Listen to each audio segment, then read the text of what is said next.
Hello, everybody. Welcome to my Boomer Buddies podcast, where we tell it like it was and is today. Special guest, Ron Tunby. We call him Tunes. He's a Boomer Buddy that we always enjoy having on here. And guess what? We're going to talk about concerts today. Favorites, memorable, worst, bucket list, all the way on down. But Ron has got so much experience with music. And first of all, welcome, Ron, to the show. Good to be here.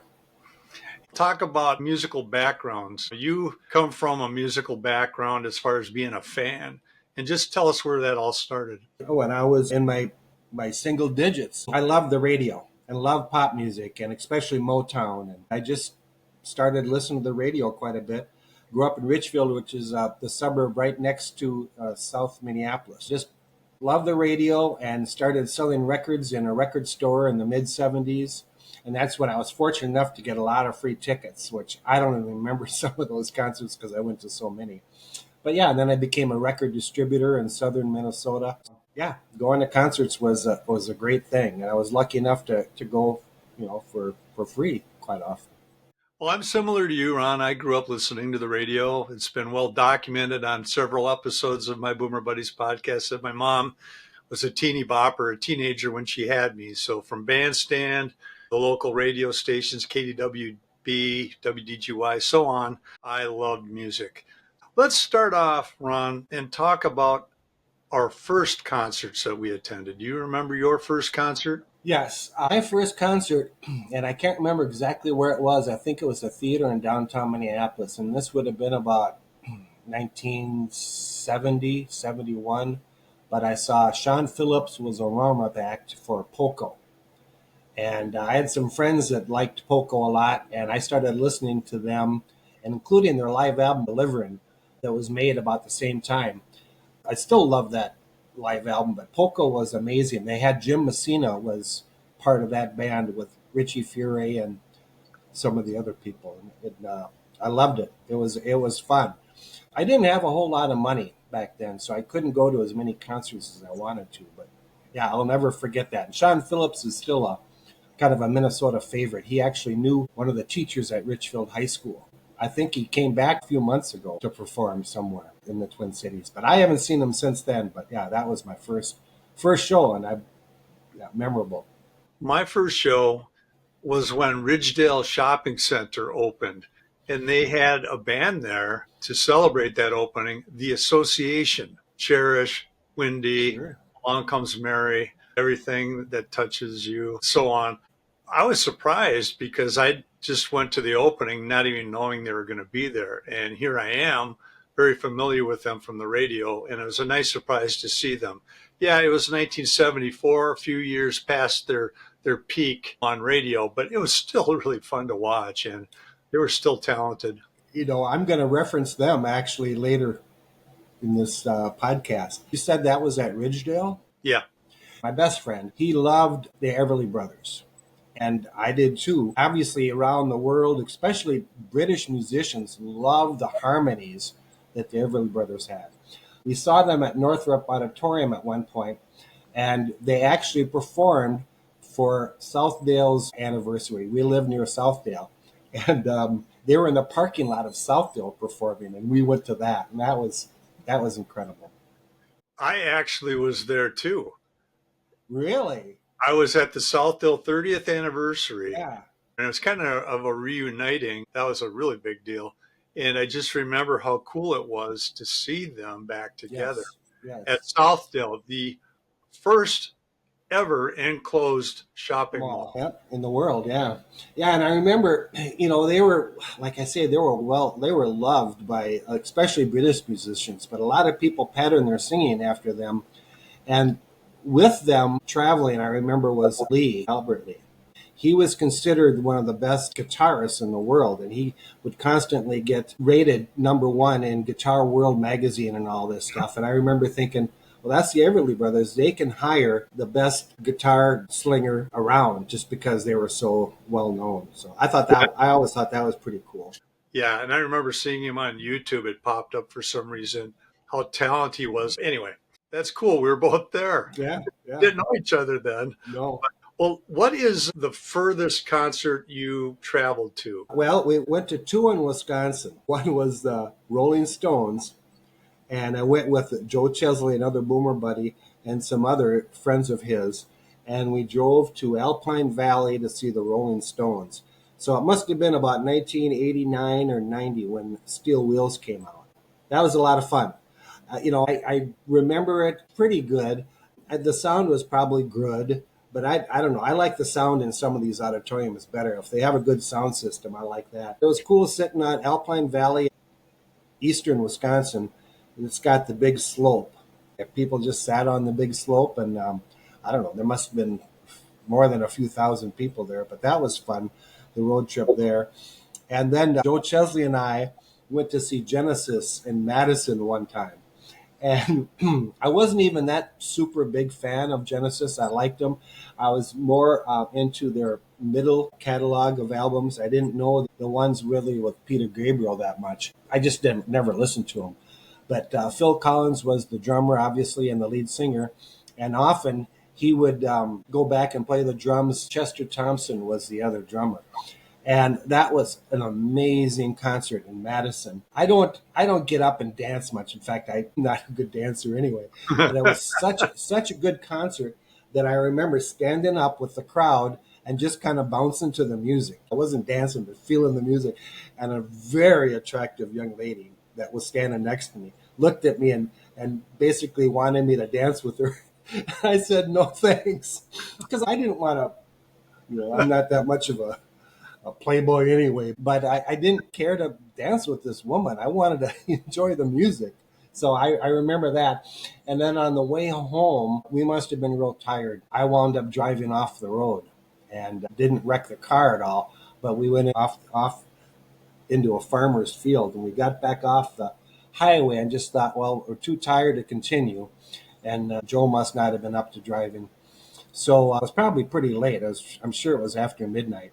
So we wound up staying in a truck stop, and we needed gas.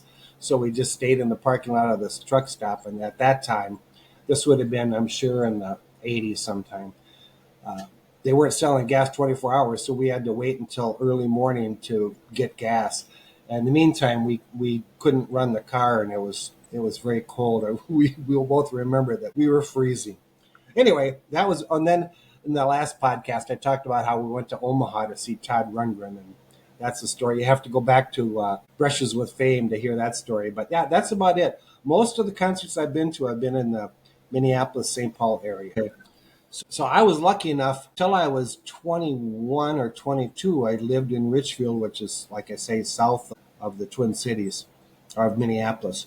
And that was about less than 2 miles away from the Met Center, where the Minnesota North Stars played. But they had a lot of concerts there. And I remember I saw Deep Purple there. AC/DC was an amazing concert. And this was at their peak. It must have been in the 80s. And REO Speedwagon. So I have a lot of good memories of the Met Sports Center and just having to drive less than 2 miles to it. And that was great. Well, I'd say the furthest that I went to a concert was Alpine Valley as well, but it also could be one of the most memorable. We're going to get to memorable next, memorable concerts.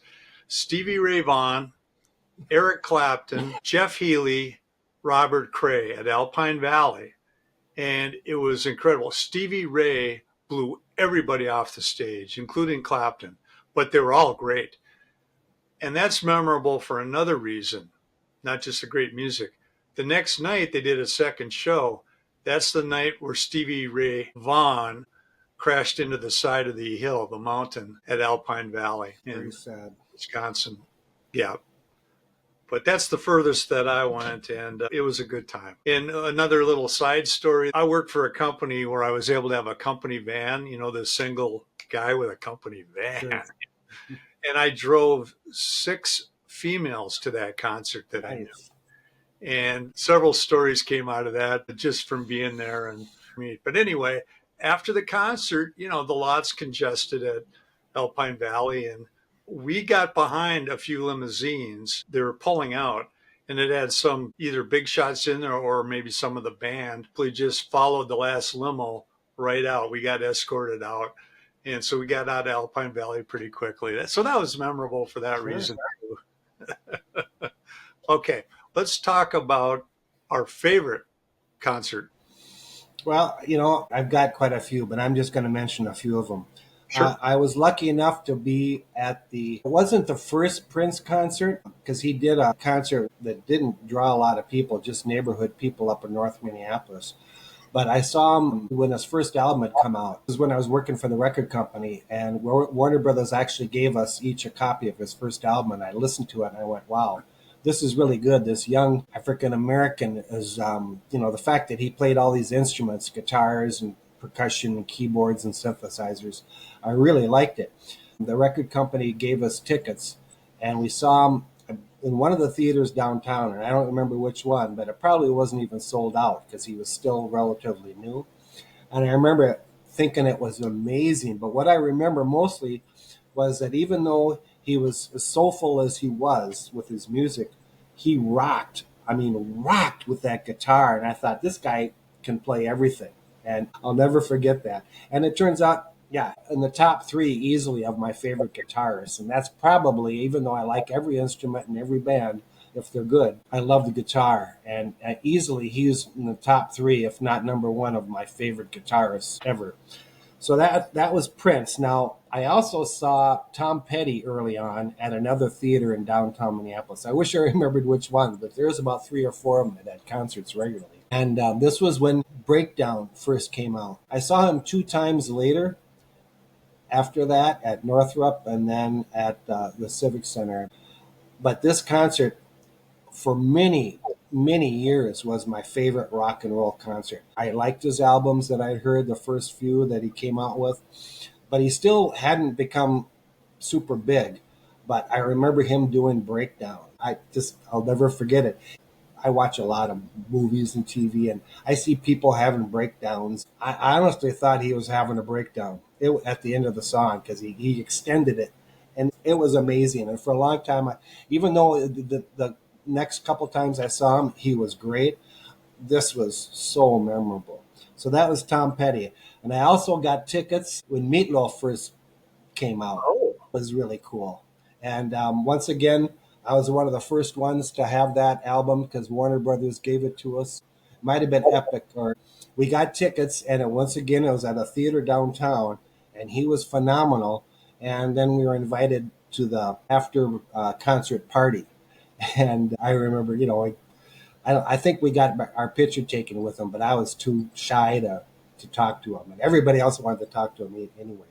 So that was Meatloaf. So those were three of my earliest ones. I also saw Paul McCartney in Wings with a bunch of my friends, and this must have been in the '80s.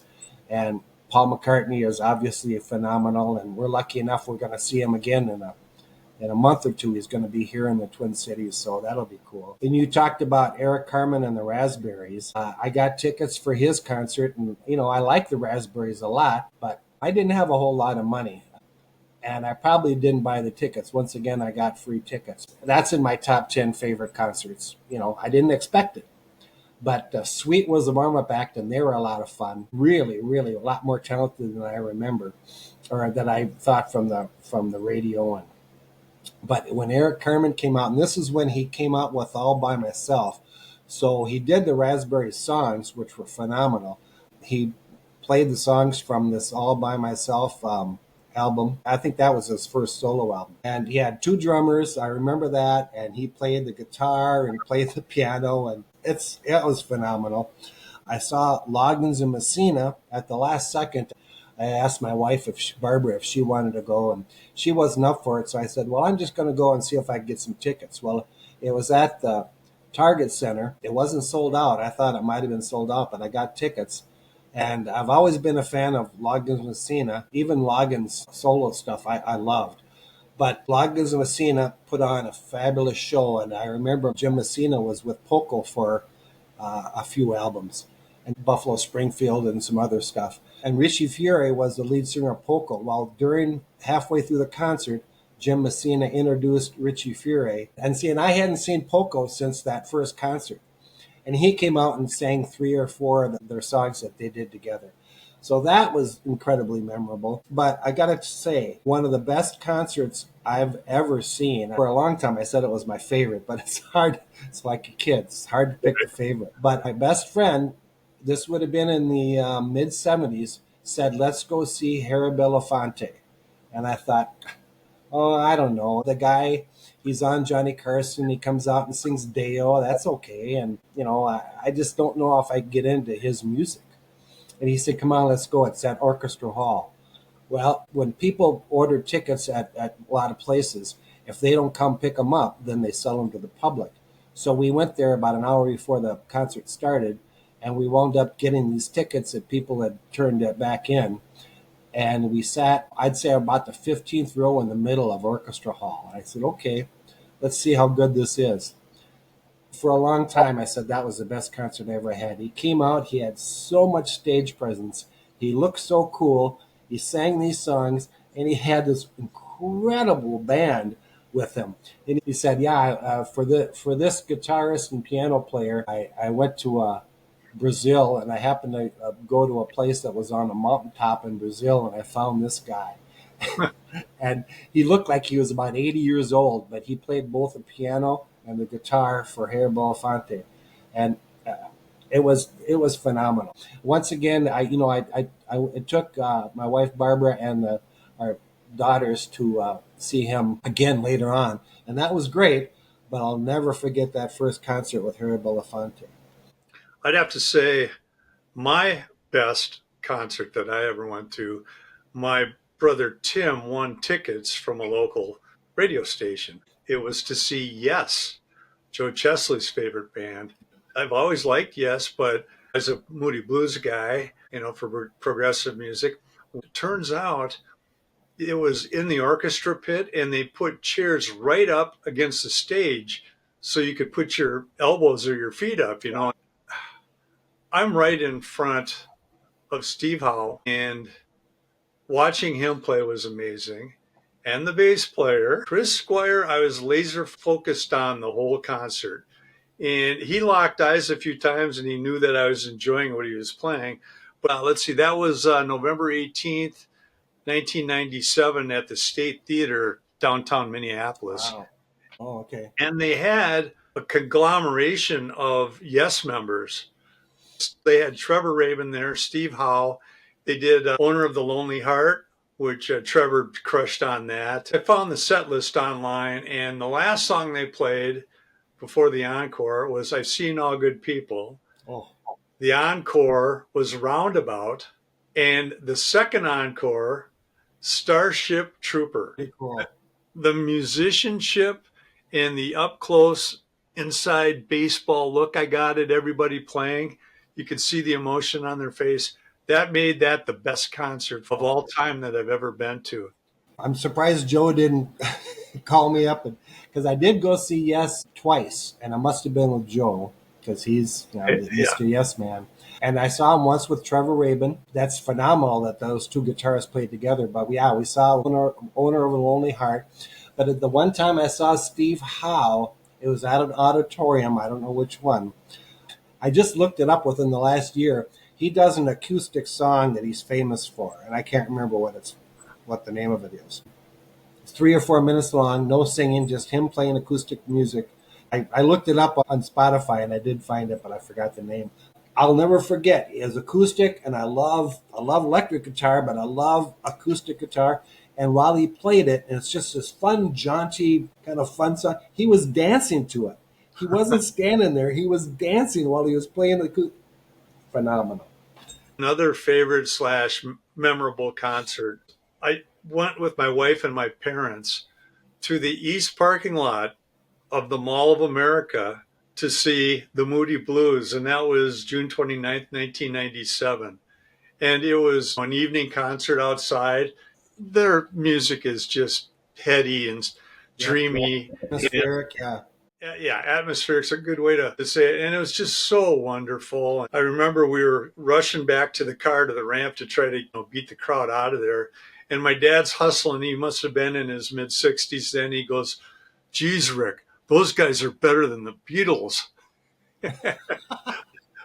Well, he could, He really got into it because sure. there's orchestration and Yeah, he really that's appreciated great. that music. Yeah, so that was very memorable and a favorite because of that touch.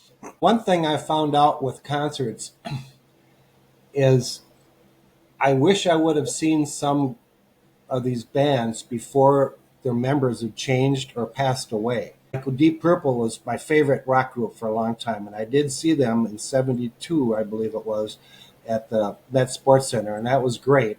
I just assumed, well, I'll see them again.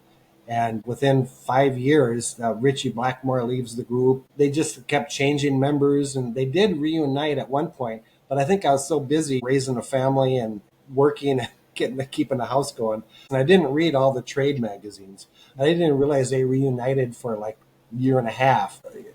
I just wish I would have seen some of these groups before they changed. And Yeah. lucky enough, I saw Steve Howe with Yes and Trevor Rabin. I was always a big Van Halen fan, but I never got a chance to see them. When they reunited, it must have been about 10 years ago with David Lee Roth, I saw them at the Civic Center. I'd put that in easily in my top 10 favorite concerts. And David Lee Roth and Eddie Van Halen were not friendly with each other and they didn't like each other supposedly. And that could be true, but I'll never forget. And this is when I see new groups now or new artists that have 20 dancers and costumes and everything else. Van Halen came out, the four of them, all they had were lights, nothing else on the stage, and they acted like they were the best of buddies and leaning against each other and playing. That's in my top 10 favorites, the reunited Van Halen. And I'm glad I saw him because now we've lost Eddie Van Halen and we'll never be able to see him live again. So that's my memorable concerts. Now let's shift gears, Tunes. Let's now talk about the worst or most disappointing concert or concerts you've been to. I guess maybe I'm easy going, but almost every concert I've liked. In fact, sometimes I'd say, well, I spent $100 on that ticket, but I probably would have spent 2 or 300 if I had to, because most of the concerts I've been to I loved. But I'll have to say two different groups, and this would end probably in the '90s. Were I call them dinosaurs. I always liked Emerson, Lake and Palmer, and I saw them at the Roy Wilkins Auditorium here in St. Paul. This would have been in the '90s, and I liked everything about them on their records. And I went and saw them, and oh, I tell you, they acted like they didn't want to be there, and it was Hmm. all just plotting, and it wasn't exciting at all. And so that was disappointing. And then I was always a big fan of Hall and Oates. In fact, I know I saw them at least once or twice in the earlier years when they first started out. I love their albums. And Todd Rundgren produced one of their albums that wasn't very big, but so they were friends with Todd Rundgren, and they happened to be at the St. Paul Civic Center. And this probably would have been in the '90s. And Todd Rundgren was our warm-up act, and then they were the main act. And so I thought, well, my friend and I, we're going to see them, and we like both of them a lot. So Todd came out, and it was odd because he came out all by himself, and I've seen him numerous times. He's only been solo uh, twice, and he just came out and he was good. He was very good, like he usually is, fun. And then Hall and Oates came out, and I gotta say, they acted like they didn't want to be there. Hmm. And I've heard that before. That even Paul Allen, who was on KFan and the announcer for the Vikings and everything, he's like, when I used to listen to him, he loved and adored Hall and Oates, and he even said after a concert in the last 20 years that they weren't putting on a good shows. Those are the only two bummers. I've been surprised so many times, like with a Harry Belafonte concert, or I had a friend that took me to see Donnie and Marie Osmond, and I thought, well, I'll do it because he's a friend and he's paying. They were very entertaining. I never cared for them much, but I gotta say, the people are professional, fun, and they were. It was that was good. So bad concerts, I haven't seen many. My worst concert, I don't want to say worst, disappointing concert was at Medina Entertainment Center west of the Twin Cities. They usually have a lot of pretty good oldies acts there. I got some free tickets. I took my wife out there to see Ronnie Millsap. His voice was gone. He had two wonderful backup singers that tried to carry the show, but it was so disappointing. We ended up leaving. I just felt so bad for him. He tried to make a go of it. He probably had that book a year before and was trying to make good on it. That was pretty sad. Yeah. That's probably the only one I really want to say I was disappointed in. I also want to throw in another concert since I reminded myself of Medina Entertainment Center. I've seen so many good shows there. A sleeper favorite of mine that didn't disappoint, but now you talk about people passing on. April Wine, I saw a couple Really? of times out there, and they put on a heck of a show. Wow. They're a really good triple threat guitar band through the years. And the last couple times I saw them, they're down to two guitars. But that wasn't a disappointing. That was actually a really, really good show there. But Ronnie Millsap, I didn't hold that against you. You know what? Every artist has to face that at some point, don't they? Sure.